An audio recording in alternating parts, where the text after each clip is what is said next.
Thank you, Mr. Speaker. I yield 2.5 minutes to the gentleman from Mississippi, Mr. Palazzo. Gentleman from Mississippi is recognized for 2.5 minutes, did you say? All right. Yes. Well, thank you, Representative Bentz, and for the time. And Mr. Speaker, our country is facing a national security crisis, an energy crisis, a border crisis, and an economic crisis.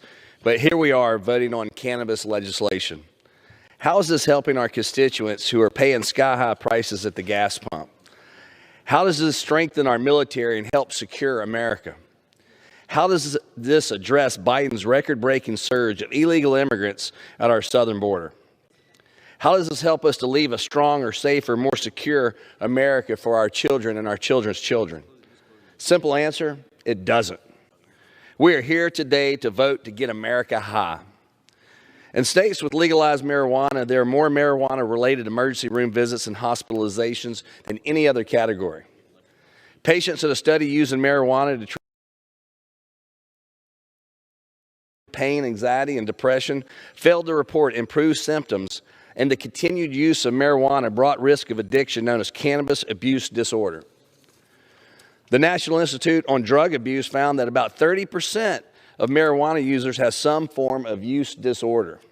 In Colorado, the Speaker's home state, and the leading state for legalizing marijuana, there was a 25% increase in CUD among 12 to 17-year-olds.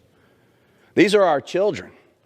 Allowing children who don't know how to rationalize long-term effects of drugs to use a gateway drug